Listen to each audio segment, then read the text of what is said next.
Huh? Big crowd. Yeah, that's good though.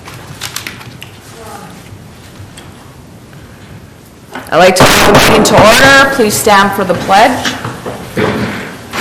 I pledge allegiance to the flag of the United States of America and to the republic for which it stands, one nation, under God, indivisible, with liberty and justice for all.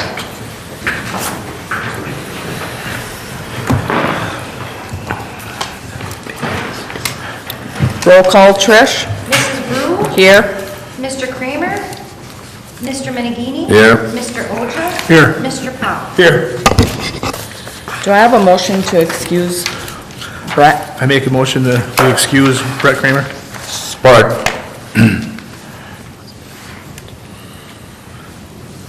Mr. Menegini? Yes. Mr. Oja? Yes. Mr. Pop? Yes. Mrs. Brew? Yes. We'll move on to the approval of the agenda. Do I have a motion on the agenda? I'll make a motion to approve the agenda as written. Support. Mr. Oja? Yes. Mr. Pop? Yes. Mrs. Brew? Yes. Mr. Menegini? Yes. Move on to the approval of the minutes. Is there any questions on the minutes? Mrs. Mayor, do we have to do them all individually or all at one time? Maybe I should ask Grant. If there's any issues, I think that they should be brought up right now, but I think you can do them all at once. But if there is anything to discuss, if there was, then I would suggest taking them individually if there was any issues. I don't have any. I have no issue. Then we'll take them all in one. Okay. Do I have a motion? Okay, I'll make a motion, we approve the minutes of the regular meeting of January 21st, 2019, special meeting of January 29th, 2019, regular meeting of February 4th, 2019, special meeting of February 6th, 2019. Support. Mr. Pop? Yes. Mrs. Brew? Yes. Mr. Menegini? Yes. Mr. Oja? Yes. We'll move on to the approval of the manifest 2019-03. And we'll take them individually though. Yes. So we'll go with that one first. Scott, you have any questions? I have no questions. Lee? I have some comments here. Page 4, on the bottom of wastewater fund, manifest dated February 1st, sir. I've complained about this before. We pay DTE $936.41 for the wastewater plant and $393.55 for the sludge press. That total is $1,329.96. We just spent millions of dollars on this project, and I can't believe in this day and age with the technology on energy efficiency that we wound up with such a fuel-hungry system. I just don't understand it. I know we have had some exceptionally cold weather, but this is ridiculous. That's all I have. Jeremy? No, nothing. Okay, do I have a motion on manifest 2019-03? I'll make a motion, we approve manifest 2019-03 in the amount of $255,825.37. Support. Mrs. Brew? Yes. Mr. Menegini? No. Mr. Oja? Yes. Mr. Pop? Yes. We'll move on to the manifest 2019-04. Scott? Yeah, I did have one. It's just a small.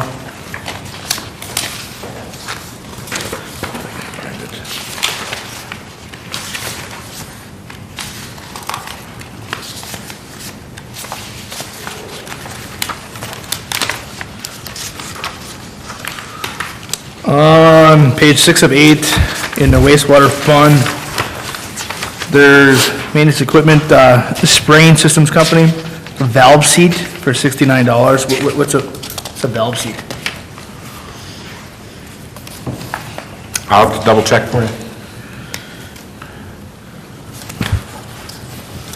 And then there was another one that I can't find. It was for, I think it was an electric fund.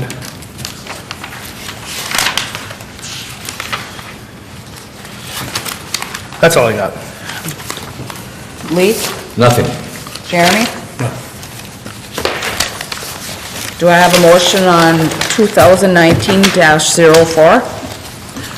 I'll make a motion, we approve 2019-04 in the amount of $419,068.33. I'll support. Mr. Menghini? Yes. Mr. Oja? Yes. Mr. Pop? Yes. Mrs. Brew? Yes. We have nobody in the audience. Okay, move on to appointments and presentation, nothing. We'll move on to communication, approval of Department of Public Works, JCB loader, 129 parts purchase. Mr. Anderson. Hey, thank you, Madam Mayor. The report from shop foreman Rick Schreiber is in your packet, looking for approval to get brakes. He had trouble with brakes on the JCB loader. The hydraulic accumulators need to be replaced. So he got quotes, and RMS from Nagani, low quote for $3,012.40, and there's no shipping fee associated with that. And I think that's why they were cheaper, because I think the prices were the same all the way down, except for the shipping. Any questions on that? If not, I need a motion. I'll make a motion that RMS be approved for a cost not to exceed $3,012.40. Support. Mr. Oja? Yes. Mr. Pop? Yes. Mrs. Brew? Yes. Mr. Menghini? Yes. We'll move on to Electric Department Joint Use Pole Attachment Study.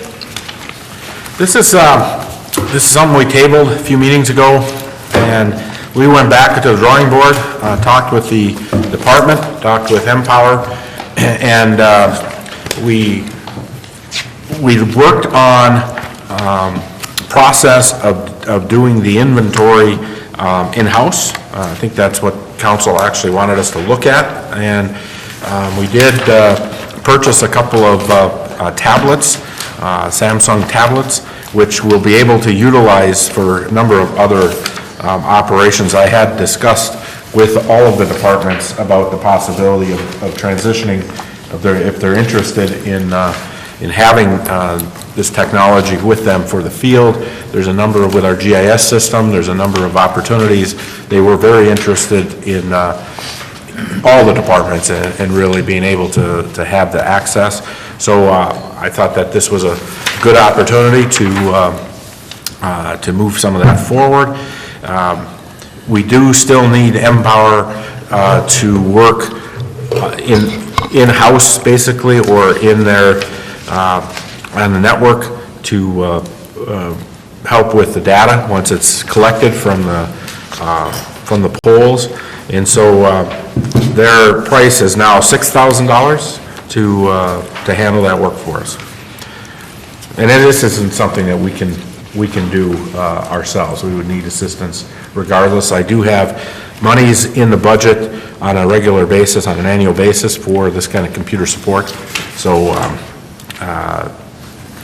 you know, this is something we anticipate on an annual basis for getting assistance through companies like Empower or Coleman Engineering. You know, we need help. Where are we at with collecting our data? We collected all of the data, and so now we're working with McLean Engineering. Was that paper, all the data? Yeah, this, we gave you a printout of the report, which shows the poles, the count of the poles, and the attachments to the poles. There's other data that's on the pole, transformers and the like, that was also collected. So we have a good inventory, you know, of our poles. We also, this last week, I was able to sit through a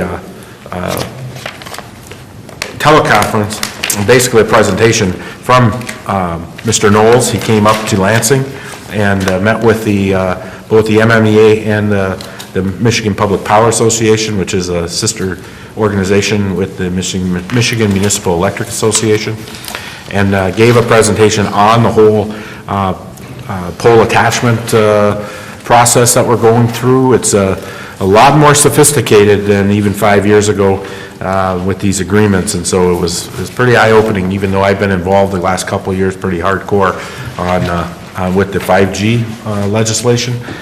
It still was just going back to standard pole attachment agreements that we do have with AT&T and Charter and whoever else comes in and attaches to our poles.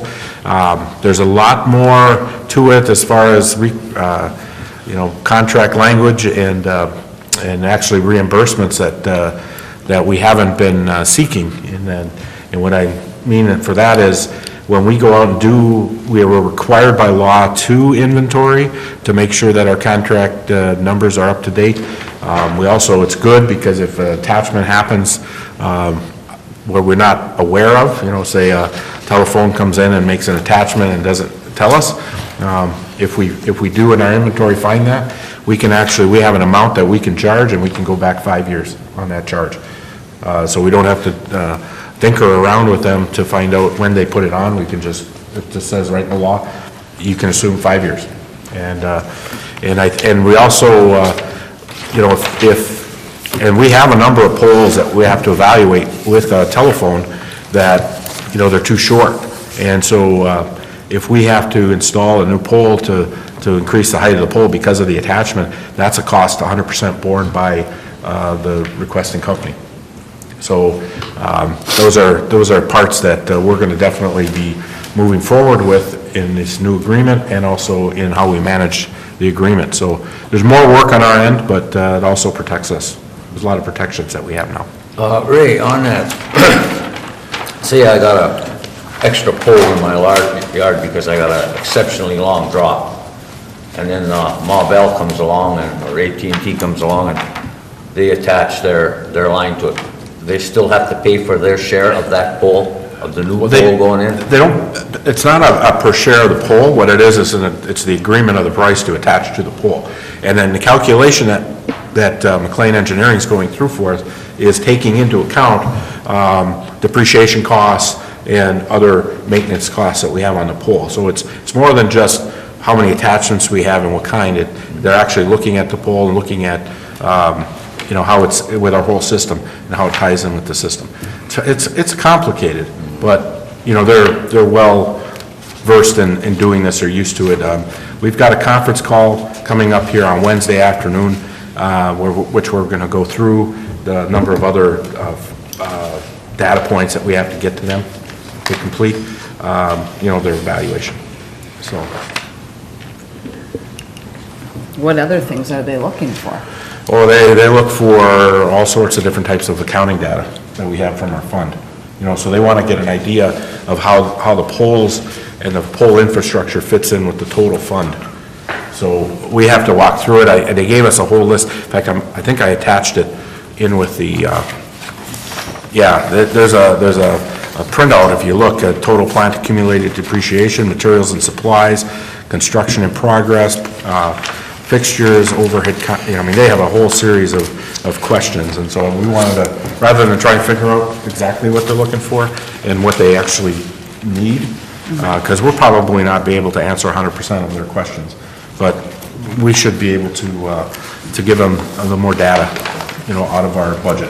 So what is Empower going to be doing for us? Well, Empower is basically taking the data that we get off of they create the format for the guys so that they can, whatever we ask them data to collect, it's put in a format that they'll be able to go out in the field and collect. And then that is put into the system, and then they maintain our system, so that we can get the data out, of our system when we're looking for inventory. Any other questions? Do we have any idea when this is going to be done? It's pretty much complete as far as this particular portion. you know, they did a bunch of work up front to get the forms, and then now they're probably within a week after we do this conference call, then we'll be wrapping it up. So probably within a week. And then we'll be able to charge more for all these attachments? That's what we're anticipating. And then we have to Grant and I still have to get together and work through the contract and get it off to these companies. So this will be definitely in the new budget? It'll be in the new budget. I can't guarantee you when they'll sign the agreement, but we'll definitely have it in their hands. Well, from here everything I shortly. read, they're not gonna have much choice. They really don't. I mean, it's pretty well prescribed by law. And the current agreement we have with AT&T is from 1948. So we definitely are in a position of upgrading. Any other questions? Well, it's nice that we kept it in-house. We saved the $14,000 payout. That's good. And I think that the process was well received by the crew, and actually in talking with the other departments, you know, they're looking forward to other opportunities where these tools will help them in the field. I think that it's not just an overreach of technology. I think it is actually something that's going to help them out. I could see this being useful for even like water and sewer when you're changing valves or you're changing stuff like that. Yeah, they take it has the data package, so it's going to be able to go out and actually have the GIS or GPS on it as well. So we'll be able to take that and use that as a locator. And they're pretty accurate now, compared to what they were even 5 years ago. It's not like your GPS unit that you take out in the woods that you buy at like a couple $100 at Cabela's, you know, the Magellans or whatever. I mean, it's more accurate. So. Do I have a motion?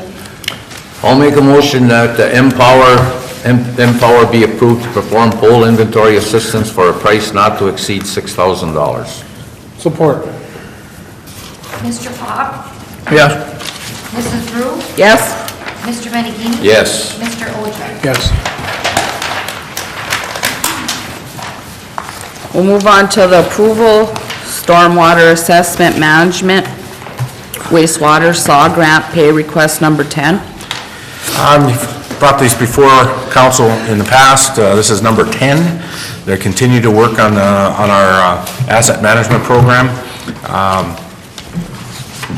So the total for this particular pay request is $8,066.93. Any questions? If not, I need a motion. I'll make a motion, the SAW grant pay request number 10 be approved for the amount of $8,066.93. Support.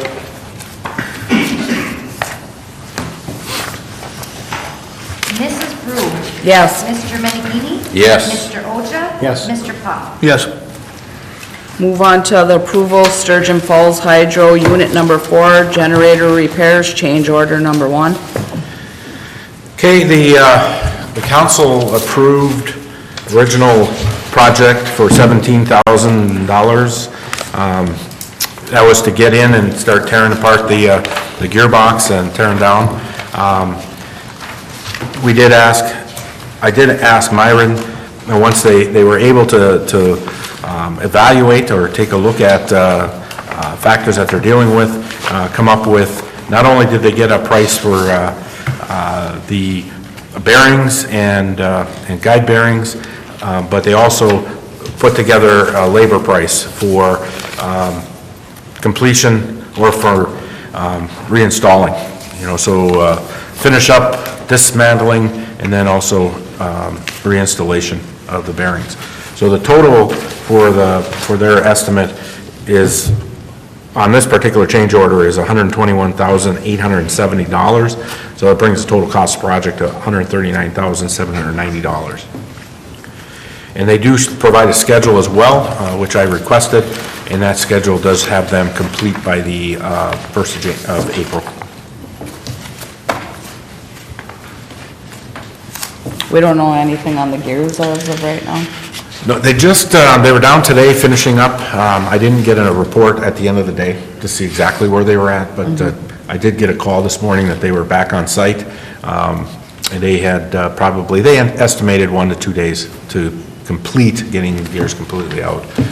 So we don't have a final of what how the gears look, but it's a pretty good indication that they're almost done with at least getting them out and doing their final, or start of the cleanup. If it goes past April 1st, is there a penalty? There is no penalty on this project.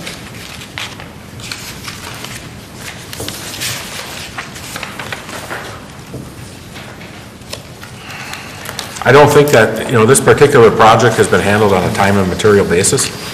I think that, that April 1st deadline is a pretty hard deadline, and I believe what you'll see happen is they'll end up working additional hours to make sure that they get, if something happens, they'll work extra days, extra hours. So the cost will be coming through on the time and material, but the April 1st is a pretty hard deadline. I mean, we would be talking as we go along here, if we want them to allow them to go beyond April 1st or work the extra hours.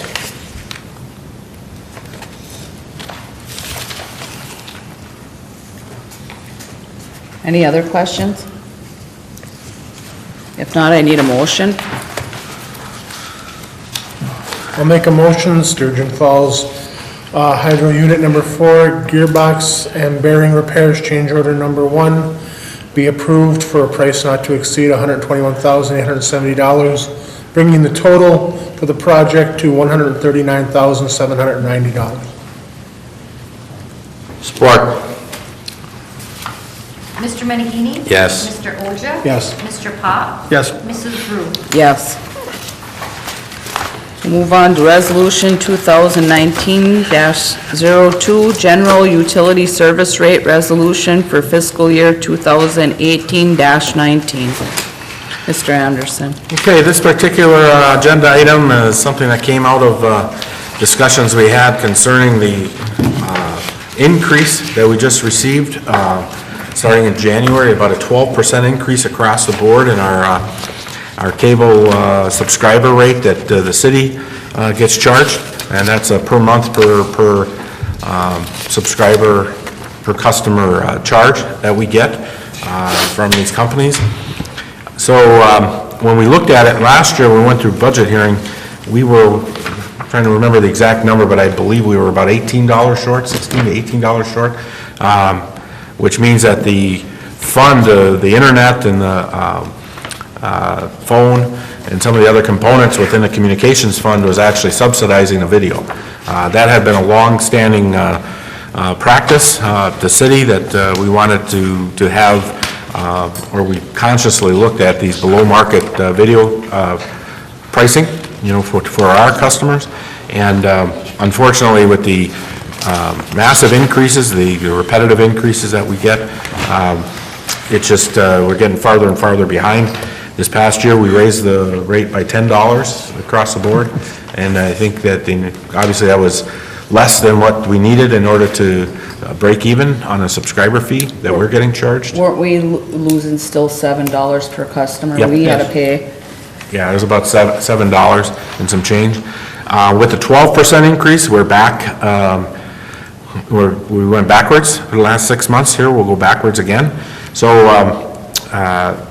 was a request to put together what those costs are and to have a break-even component within our video. So where we're at is the basic video right now is at $24 in the city. It's going to go up by $1 to $25. The expanded basic video, which is total 2 through 74, that's at $62. That will go up by $13 to $75. And, I will remind everybody out there, by raising it $13, we're still only breaking even. We're not making any money on the video at all, and when these companies like Fox or whoever come in, they set their prices, there's no negotiations or anything like that. We have to pay what they want. And as Mr. Anderson said, as of the first of the year, everything went up 12% with the channels. So if we don't do anything with it, we were already losing $7 per cable customer. And now you're going to add another $13 that we would have been losing, right? Or is that with the 7? That's with the 7. Okay. So the city would have to make up $13 per each customer for the extended package. It's not an easy decision or to want to raise things, and I know, speaking for my council, nobody wants to raise anything, but we have to at least break even to keep the TV channels going and keep it in service. Hopefully, there's going to be a write-up of this in the next utility bill, just explaining so people know. Yep, we put together a write-up for the newsletter. The other factor, when we go through budget hearings this spring, you know, it's going to be a situation where, you know, our options are, if we select a channel alignment, here are the pricings for that selection.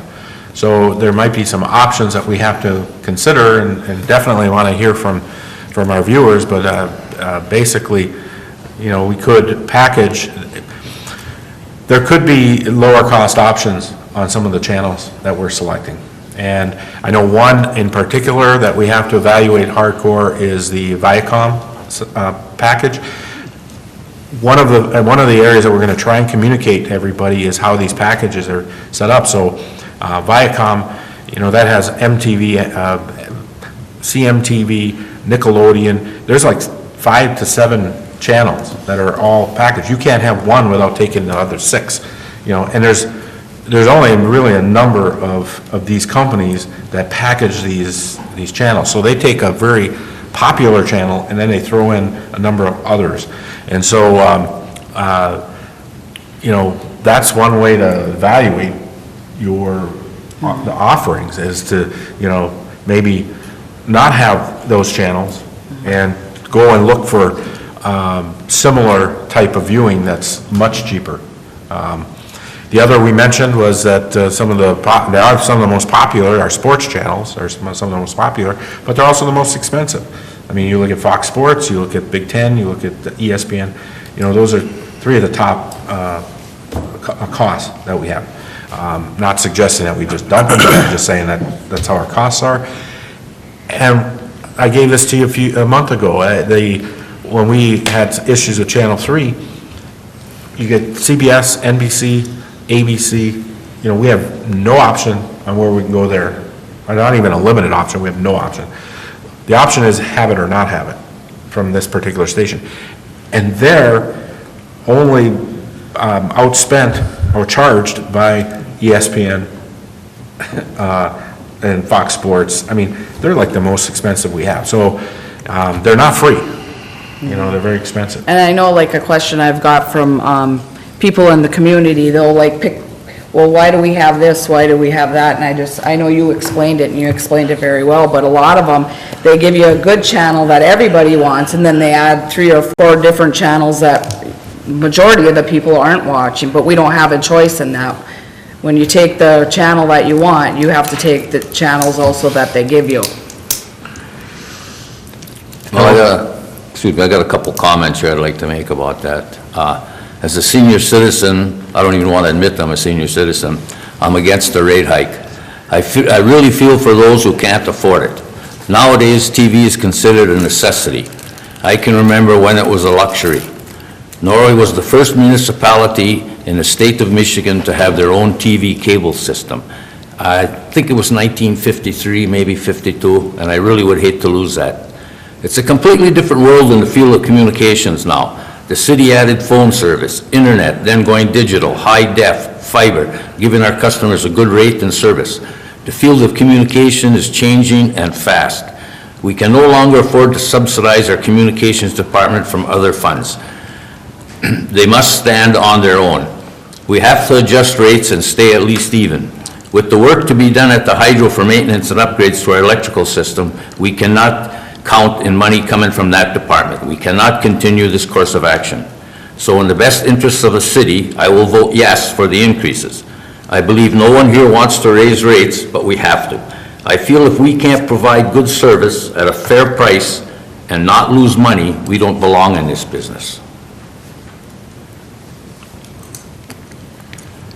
I agree with you 100%, Lee. Thank you. I have With the TV increase, I see it, I agree with it, we need to do it. I do have issue with adding the wireless modems, especially with our current staffing and the way we staff the department. The issues we had when we offered wireless before were the amount of service calls. And to now add them back in when we're less staffed than we were then, how much are we gonna increase the service call load just because now we're offering the wireless modems? I have issue with that. I mean, I don't know that we should be taking that on at this time. I understand it could make us money, but for that workload, for the issues that we've had, I'm concerned about taking that on.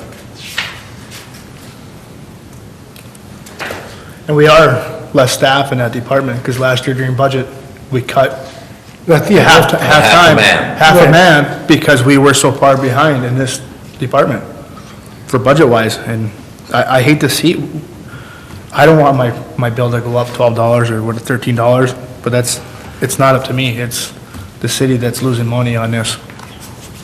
If you were making money, then I'd have more of a fight, but there's really no fight that I have for it.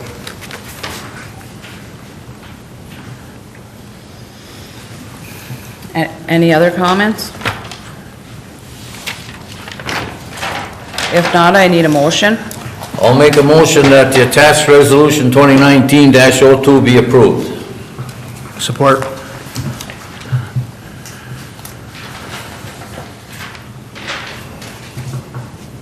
Mr. Oja? No. Mr. Pop? Yes. Mrs. Brew? Yes. Mr. Menegini? Yes. We'll move on to Resolution 2019-03, Fire Insurance Withholding Program. All right, this is kind of an interesting resolution issue, I guess. In talking with some other municipalities, we had recently experienced a fire in town, and tragically so. Feel for the resident that's going through that particular issue. But I was talking with some other municipalities, and they were questioning why we weren't participating in this fire insurance withholding program. I started looking into it. I actually sent a letter to the insurance company that was dealing with this particular house, and they pointed out that we were not in the program.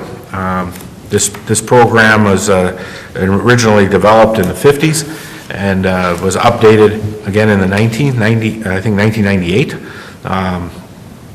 And so I pulled the information, and it's basically a simple resolution that council reviews and approves, and it's basically just says that, and the whole program is designed so that when you have a situation, we've had situations in the past where a structure has been damaged 50% or more, it needs to be replaced, and we've had struggles at times with demolition and some of the cleanup issues and rebuilding issues.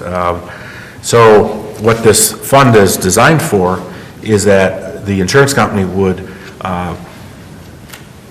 send to the city $8,000, well, let's see, what was the number? It was $12,746 is the max, and or 25% for escrow. And our responsibility is to set up an account at the local bank.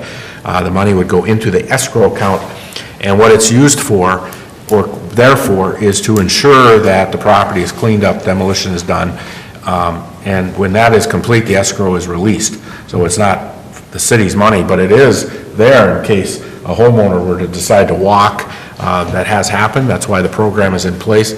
And then the city would have been left holding the bag or having to deal with trying to get the structure made safe or demolished. And if somebody does walk and we have the escrow, that's the money that we can then use to clean up the property. I'm recommending that we pass this resolution 2019-03, which would not only put us into the program, but also then direct staff. We would make sure we're prepared, we'll contact the bank, and we'll make sure we have a place for this escrow account. I believe that when we do this, it's going to have to be completely separate account, so that there's no way it can be commingled in any way with our funds. Is there any cost to the city to be in this program? Zero, unless the bank charges, but I don't think the bank's going to charge us. They've been excellent to work with for these types of things. Any other questions? I need a motion. I make a motion that resolution 2019-3 be approved. Support. Mr. Pop? Yes. Mrs. Brew? Yes. Mr. Menegini? Yes. Mr. Oja? Yes. Move on to Resolution 2019-04, City of Norway Cross Connection Control Program. Okay, this control program, we have an ordinance, ordinance number 260, or 425, which established a cross-connection rule, so to speak, for the city. And cross-connection is it's typically when somebody has an irrigation system, some kind of secondary system that then connects to the potable water system. There's a requirement, which we do follow most of these rules now, where there's a requirement to have a backflow preventer inspection and recording of this connection. And it's to keep backflow going into the potable system to contaminate our drinking water. In our asset management program that we've been working with, currently working with the engineer on, they came back, the DEQ came back and said, okay, that's fine, we know you have this ordinance, but you don't have a policy or a actual program. And they sent us example program. We looked through it, Dave and I looked through it. There's nothing in that program that we're real concerned about. I know you're going to have some questions on some of the inspection, but it's right in the lead copper rules that we're going to have to handle those inspections anyway. So I'm recommending that we pass the resolution 19-04, which basically authorizes this cross-connection control program. It is a requirement under this lead copper rule that we have a written program in place. So, As we talked about earlier, when I was reading through this, the requirement is every home in the city must be inspected by a qualified inspector. And the homeowner is responsible for having that done. So is that going to be a city employee? Who's going to be bearing the costs of the program? The reports have to be in, and this has to be done immediately and then once every 1 to 5 years thereafter for every water connection in the city. yeah, I don't have the specific answers to your questions. I do know that we're required to deal with this asset. We just approved having the laterals all inspected or handled under the asset management program. So that's going to be handled through the engineer at this point. It's something I will need to talk to him about, is that could be part of that process, because they're going to have to do that program anyway. And those are for the in-home inspections and every. Yeah, no, we have quite a few issues across the state, water. Well, I understand systems. across the state, but reading through this, if you don't do it, then you're subject to fine, you're subject to having it done anyway, and there's a lot of really heavy-handed language in this, dealing with property owners, dealing with homeowners. Yeah, They're going to pay us for this, right? yeah, right. We kind of gone down this road with this I know, lead I copper know. rule. There's a lot that we don't like about it across the state. If you would like to table it, and I can try and get some answers to those, but I'm feeling that those questions are going to be brought back and say this is what the rule is. Well, and we still have to do something because, We are required to yeah, the state is required. deal with every single connection and lateral, so. Any other questions or comments? Do I have a motion?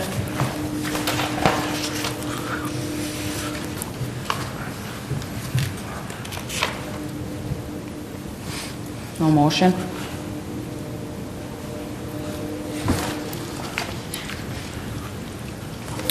Well, I'm gonna make a motion just because I went to some meetings and stuff on this. And just because I don't really think we have a choice in this, because this is what the state is requiring. So I will make the motion to accept Resolution 2019-04. I'll support.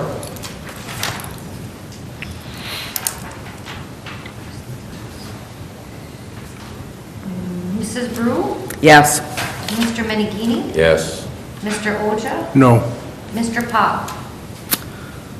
No. Mr. Carlson, we're going to have to address this. Motion fails for lack of support. We're going to have to address this. Council's going to have to address this, because we have a requirement under the state lead and copper rule. So I'm going to need some direction on, I mean, we can't ignore it.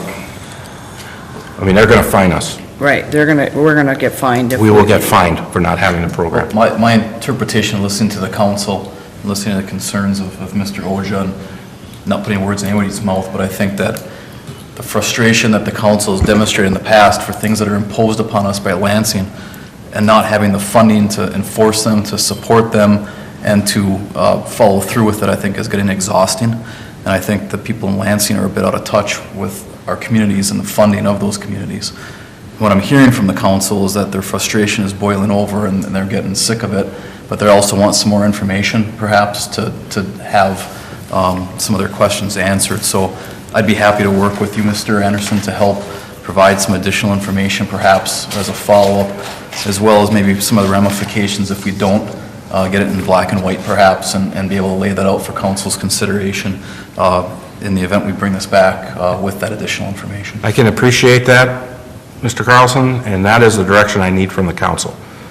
As we, you know, it dies for, I understand it dies for, as a 2-2 vote, but I have to be given direction as to what to bring back, because we have to bring something back. That is, or we're going to get fined. exactly. So that's my concern, that's my question to the council is, I need direction as to what you want me to proceed with, and if it's exactly what Mr. Carlson said, then that's great. I mean, that is direction. But we can't, I have to ask the question. Or otherwise we will be getting fined. Well, I think we all feel the same about this, because a month ago, I let my feelings know about it, all these darn state mandates, you know, and it gets crazy, but like you It's said, if nonstop. we're gonna get fined, we're gonna get in trouble. Right. And I did go to a meeting with Mr. Anderson, and other communities were there at that meeting, and I think every single person that was at that meeting feels the same way as we do. They're tired of the mandates, no money to support the mandates, but they also knew that we're in the position, if the state says we have to do it, we don't have a choice, or we will get fined. So does anybody want I'll make a motion to postpone it to the next meeting, and then, well, let's see if that gets supported, and give Mr. Anderson, let him know what other information you would like to go with this. I think the motion's already been made and failed. So I don't think it would just- postpone it? I don't think a motion would be necessary, Okay, just for procedure-wise. okay. But when something fails, it needs to be brought back. If it needs to be brought back, I need assurance that, you know, that it's not viewed that I'm just pushing an agenda to Right. bring it back. I mean, it literally has to be addressed. You know, we have to come up with something. And so, in the past, like I said, I just want to make sure that I have the authority to go and investigate, and again, I think it was eloquently addressed, you know, through Mr. Carlson's comments, Are there any timeframes, Ray, that we're aware of as far as when this has to be implemented to avoid any issues with the state? Yes, there was in a letter, actually, that the DEQ wanted. I don't know if I gave you a copy of the letter. No, I didn't give you a copy. It's in the letter. I have, I think, another month and a half where they wanted to, this is just the Marquette office, wanted to have the submittal. But that's the local direction, so I'm sure that that's not a firm date, that it can be pushed off, especially if we have specific questions or concerns that we're pushing out there. You know, if it's part of the lead copper legislation, or I don't even want to call it legislation, it's a rule that was put through by the DEQ. If it's part of their rule, the only way to go around it is to change that rule.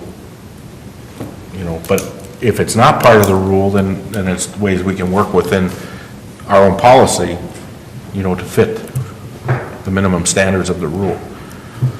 Can we write a letter, a nasty letter to our representatives?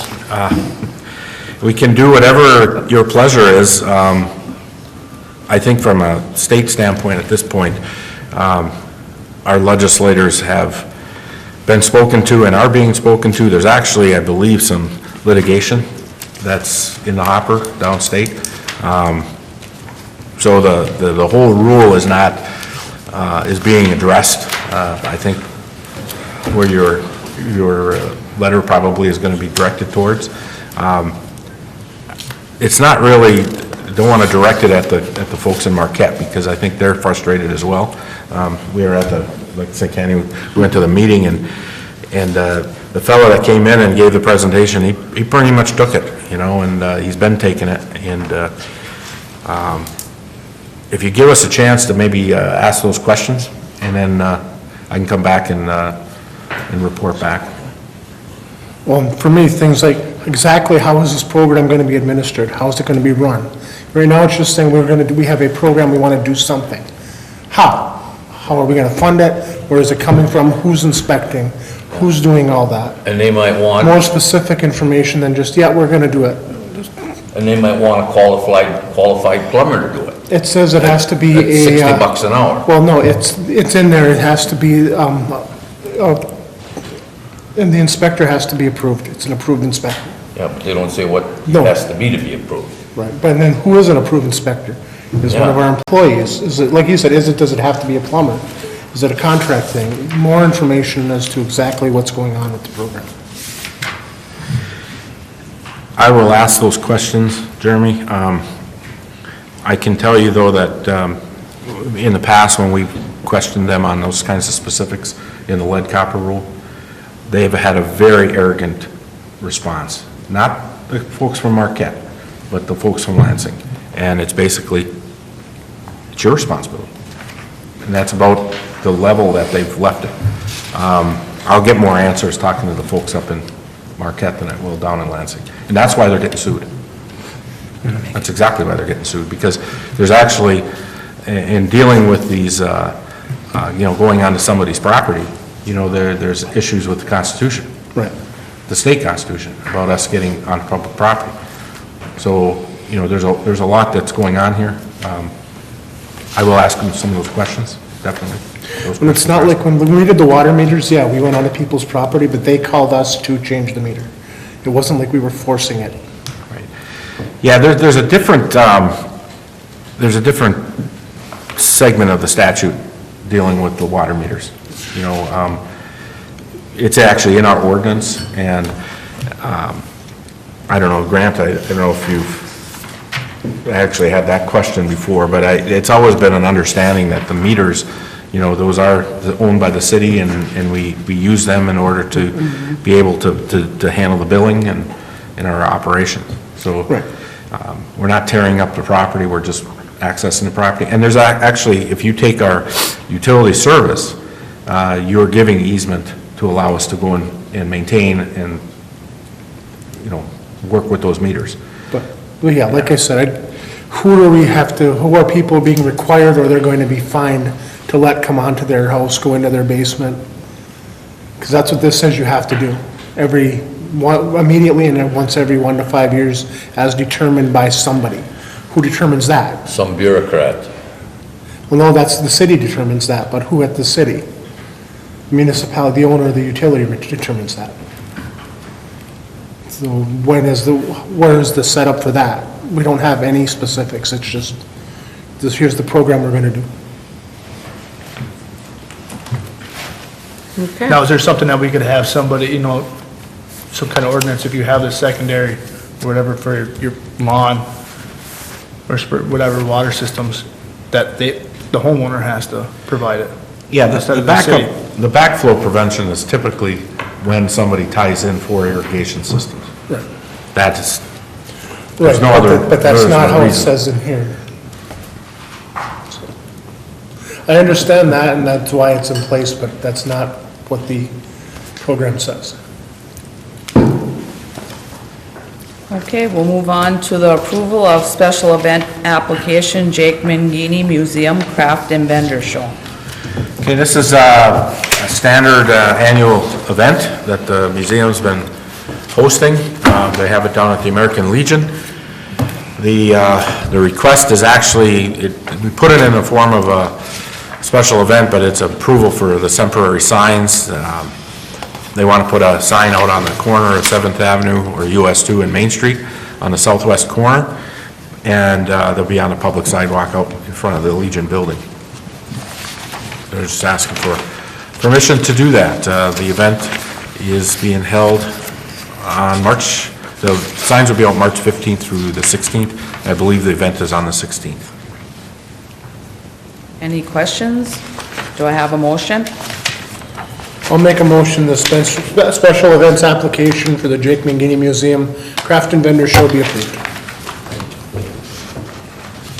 Support. Mr. Menegini? Yes. Mr. Oja? Yes. Mr. Pop?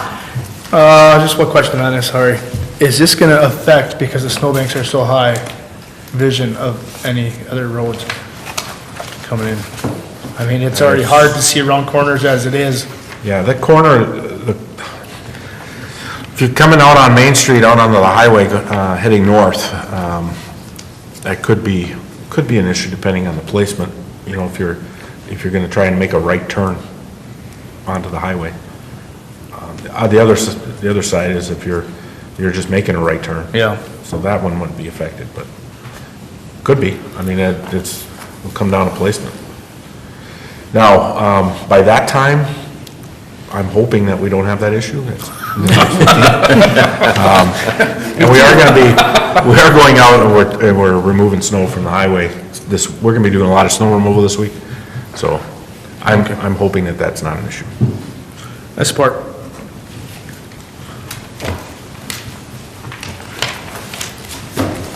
We'll move on to approval, special event application. Did you take the roll call? Yeah, I did. Yep, we had Mr. Menegini? Yeah. Yes, Oja? Yeah. Yes. Pop? And Mrs. Brew? Did you?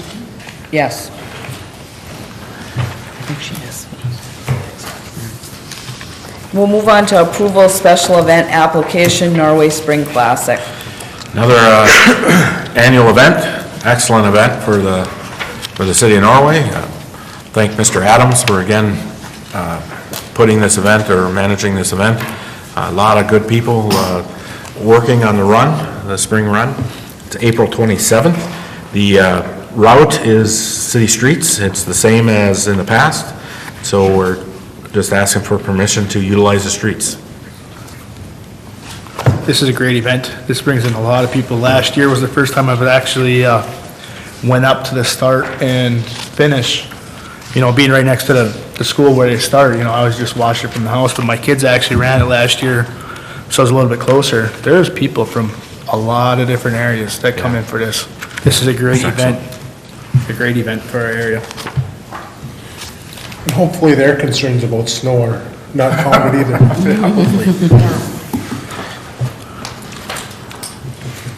Yeah, he said he'd let me know when it gets closer, where they're gonna start. He saw that. Yeah. Does anyone have a motion? I'll make a motion, a special event application for Norway Brain Classic be approved. Support. Mr. Oja? Yes. Mr. Pop? Yes. Mrs. Brew? Yes. Mr. Menninee? Yes. Have no one in the audience. Council comments? Scott? Just about the snow, I see a lot of kids and adults having to walk on the roads because their sidewalk isn't cleaned off. The sidewalk machine hasn't come through. Well, they're not able. With the last couple of weeks, this amount of storms that we've had, they don't have time. Our snow plows, our road crew is doing a great job. For the last couple of weeks, for what we've gotten, they're doing a great job. But when I'm seeing people walking in the streets, because they can't walk on the sidewalks, I've just asked the citizens of Norway, please go out and help us out by cleaning out the sidewalk. Our roads are narrow enough because our snowbanks are so high. Our lanes are getting narrower, and it's very dangerous for our kids and adults to be walking on the road. But I would like to say, it started with that rain, when we got a rain about 3 weeks ago, and our road crew was out there. That could have been a very bad situation, and they did an awesome job. Hats off to them. And we got more snow coming at us this week. That's all I got. Lee? How are we doing on water breaks, right? We had that little cold spell there a couple of weeks ago. Minimal? From a water break standpoint, I think we've only had one. Yeah, that's all I heard, was just the one. He's got, Only a couple freezes too. I mean, it hasn't been that I many. think, he said the other day, he's got 3 running just for precaution, but not. It's been, I think we got a lot of snow cover. Oh, now we do, but we Yeah. had that real cold weather before we got the dump. We still had, I think we still had the snow though, even when the cold weather hit.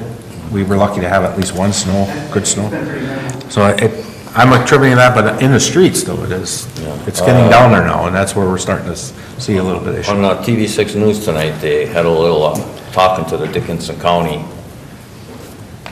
the guy that runs the road crew, that they're short on salt. How are we doing? I know everybody's short, but, I've seen that too. and they've been using a hell of a lot. I asked David, and we got a good sand mixture. We had, since it was so cold, we were really hitting the sand harder than the salt. I think he still feels comfortable with what we have. I So, think he has more coming too. yeah, he has more We coming. do have more coming, I know. Yeah, because we asked him that, and he knew that some other entities were having a little more trouble with the volume that they had, and he felt pretty comfortable with what we had on hand. So we're in good shape. And I would like to thank all the city crews for the work in the cold weather, and all the snow, and even the garbage crew. They're doing a heck of a job. And I got one other little comment here. I can't believe that stoplight on Main Street here. I mean, I pull out on the other side of Viaduct, that's 4 blocks away, and it's red when I come out. I get out there to US 2, and it's still on red. And if you're the third, mostly the 4th car for sure, even sometimes if you're the 3rd car to go through that light, if you have to wait for somebody to come through because the guy in front of you wants to turn left, you're screwed. You're gonna hit the red light, you're not gonna make it. I can't believe it is delayed that much for Main Street.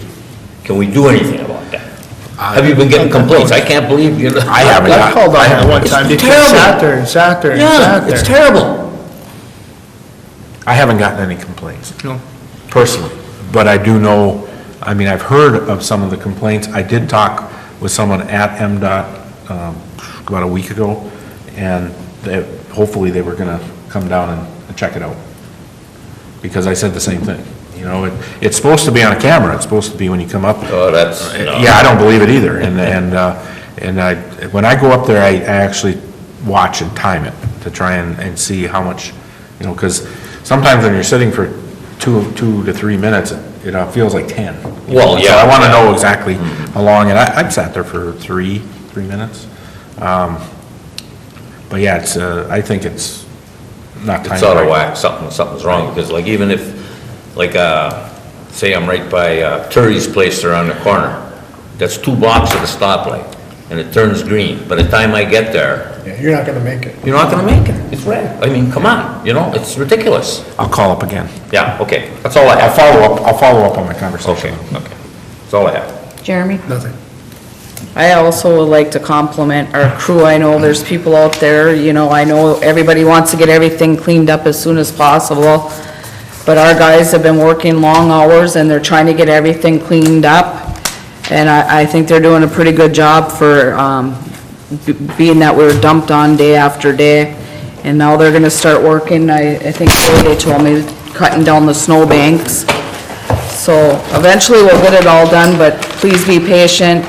We're trying to get it done as quick as possible and do a good job at it. And just hats off to the guys. One other comment, talking to people my age, it's an old-fashioned winter, what we got out there right now. And back in the 60s and the 50s and even early 70s, the snowbanks were so high on the corner, everybody got the little orange ball and put it on their antennas so you could see them coming. All the cars don't have antennas now. I was gonna ask you. You really gotta be After careful. meeting Lee, since you're a little bit older than us, when's the last time these banks been this high? 79. We had that question this morning. We were talking at the foreman meeting. David, you know, he's been here quite a few years. Yeah. And this is higher than he's ever seen. And so we concluded back to 78, 79. He told me that, he said, Yeah. I've been here for on the road for 23 years or something like that, and he said, they've never been this high. Yeah. It was just so much snow so quick, it piled up. Well, yeah. Yes. And it got trampled over. That's the heck of it, you know? Plus, they said today that they're trying to find another spot to dump, because where we dump it, it's full. And we got more coming. And we Yeah. got, We got a lot Yeah, more this coming, is- because this when we is- start taking the banks away, we're looking for multiple locations, so. Well, years ago, they used to dump it on the east side of Section Street, that whole empty block there by Lake Mary. I see they're dumping it on the other side now. Yeah, we don't Years own, back, they dump- we don't own the property. Oh, We they didn't. did, years ago they did it. We didn't own the Didn't own property. it then, oh, okay. No. So that's why we switched from that. No, we're gonna dump, at the base of the sledding hill. We're gonna come in from the Oh. 12th Avenue there. We're also going just past the softball field. So we've cleaned that out. I'm sure we're gonna fill those areas up. We're gonna be looking for additional spots. So by the time we're all said and done, we're gonna have a lot of snow dump. It's gonna be a wet spring. If I could, I just wanted to mention about the banks and the snow blower sidewalk machine. We can't get, I mean, we got the blower as high as we can go, and we're having a hard time.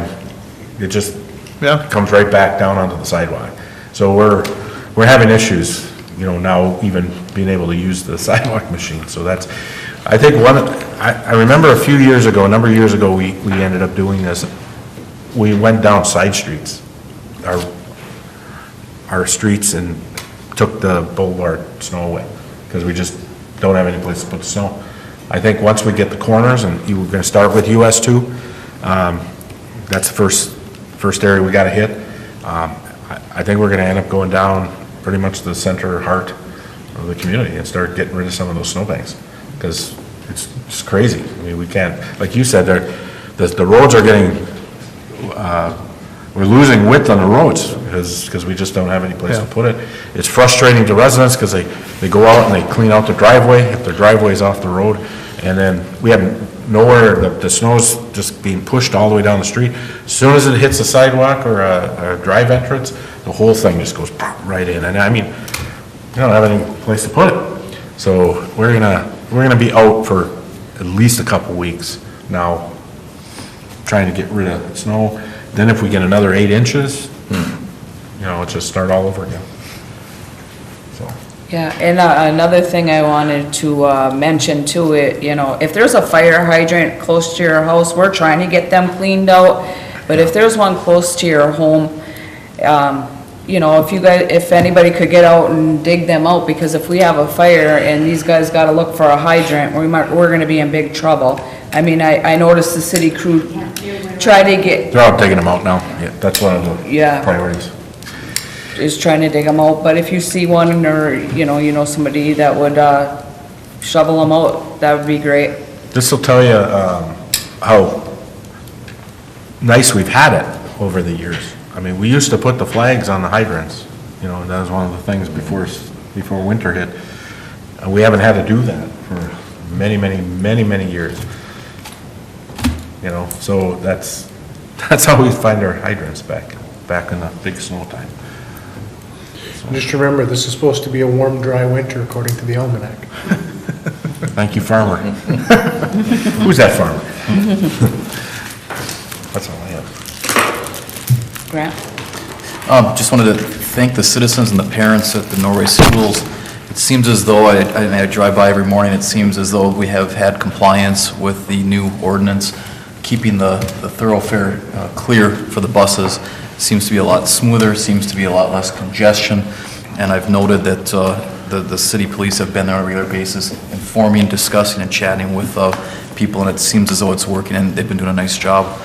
Also wanted to congratulate the 5th grade girls basketball team for their back-to-back championship in the Grade 8 Winter Olympics this weekend. So very proud of their performance. Thank you. Your daughter wouldn't be on that team by any chance, would And she? my niece as well. Weren't you coach? Assistant. Eric was the assistant. I filled in one time, so I'll take credit for all of the success. And the grade 8s are a great opportunity for our children to get out Oh, and participate, and we always had a lot of children that participated in that. It's nice our area still does that, because most areas don't have it anymore. Trish or Mary, any comments? I need a motion to adjourn. I make a motion to adjourn. I'll support. Mr. Pop? Yes. Mrs. Brew? Yes, Mr. Menegini? Yes. Mr. Oja? Yes. meeting adjourned.